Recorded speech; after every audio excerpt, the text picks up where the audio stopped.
اعوذ باللہ من الشیطان الرجیم بسم اللہ الرحمن الرحیم صلی اللہ تعالی علی حبیب محمد وسلم۔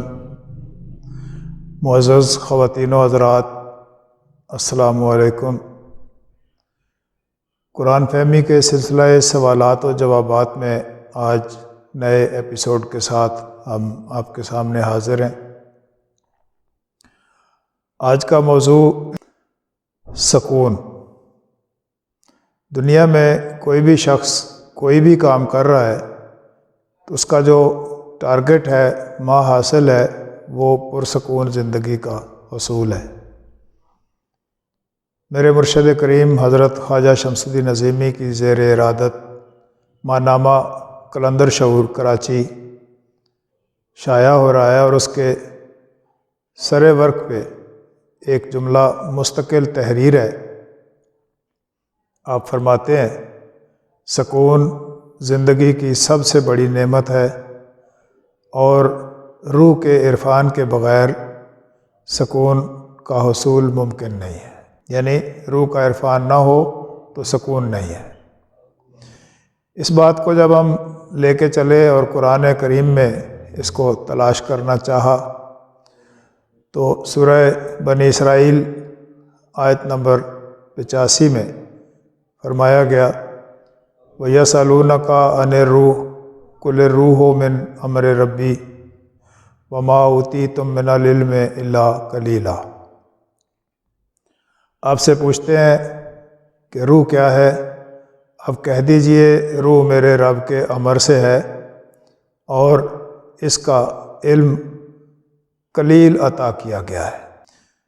یعنی کوئی بھی شخص جو دنیا میں موجود ہے وہ روح کے بغیر نہیں ہے، اور روح کے ساتھ ساتھ جب تک مظاہراتی جسم نہیں ہوتا تو زندگی کا یہ ظاہری پہلو بھی مکمل نہیں ہوتا۔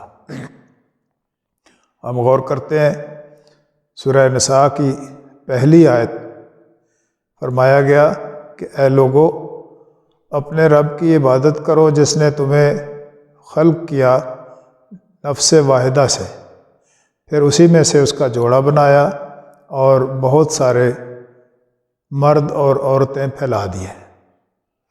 اب یہاں ہمارے پاس تین پوزیشنز واضح ہوئیں، ایک روح رب کا امر، ایک نفس یا جان جسے نسمہ یا اورا بھی کہتے ہیں، اور تیسرا ظاہری وجود۔ یہ تینوں چیزیں بیک وقت ہر شخص میں موجود ہوتی ہیں۔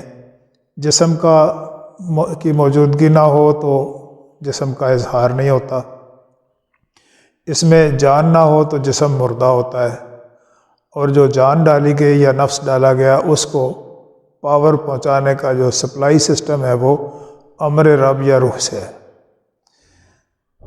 سب سے نیچے جب جسمانی موجودگی کا جب احساس کرتے ہیں تو یہ تغیر پذیر حلقہ ہے کہ بچہ ماں کے پیٹ سے کن کن مراحل سے ہوتا ہوا پیدا ہوتا ہے، اور بچپنے سے لے کر لڑکپن، جوانی، ادھیڑ عمری اور بڑھاپے تک تغیر پذیر زندگی گزارتا ہے، اور چونکہ اس کو ثبات حاصل نہیں ہے، تغیر میں ہے، اس لیے یہاں سکون کا حصول ممکن نہیں ہے۔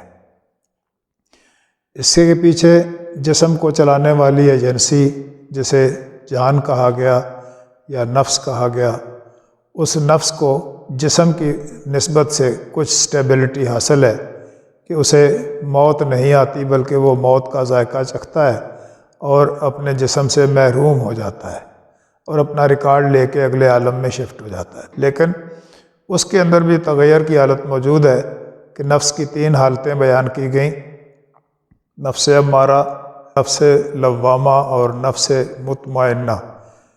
یہ تینوں حالتیں ایک ہی نفس کی ہیں۔ امارہ میں ہو تو اس کی کنڈیشن کیا ہوتی ہے، لوامہ میں چلا جائے تو اس کی سچویشن بدل جاتی ہے، اور مطمئنہ میں پہنچ جائے تو پھر اس کی سچویشن اور ہو جاتی ہے۔ بہر صورت ہمارا موضوع سکون ہے، اور سکون تغیر میں نہیں ہوتا، تو اس کے لیے لازم ہے کہ کوئی بھی شخص اپنے جسمانی وجود کے تقاضوں سے گزرتے ہوئے اپنے نفسانی معاملات کو ٹیکل کرے اور نفسانی معاملات کو نفس مطمئنہ کے درجے تک پہنچا کے اپنے رب کے امر یعنی روح کا عرفان حاصل کر لے۔ رب کے امر میں کسی بھی جگہ تغیر و تبدل نہیں ہے، اور جہاں تغیر و تبدل نہیں ہے اس اسٹیج پہ بندہ جب اپنی ذات کا عارف ہو جاتا ہے تو اسے سکون میسر آ جاتا ہے۔ اس سے نیچے نیچے جسمانی طور پر کبھی بھی سکون میسر نہیں ہوتا کہ سوتے سوتے بھی تھک جاتا ہے، پھر جاگ جاگ کے بھی تھک جاتا ہے، کسی جگہ اس کو ثبات حاصل نہیں ہے۔ اس سے نکلنے کے لیے اللہ تعالیٰ نے رمضان کا صوم کا ایک نیٹ ورک دیا ہمیں کہ اے ایمان والو تم پر روزے فرض کر دیے گئے جیسے پہلی امتوں پر فرض کیے گئے تھے تاکہ تم تقویٰ پاؤ۔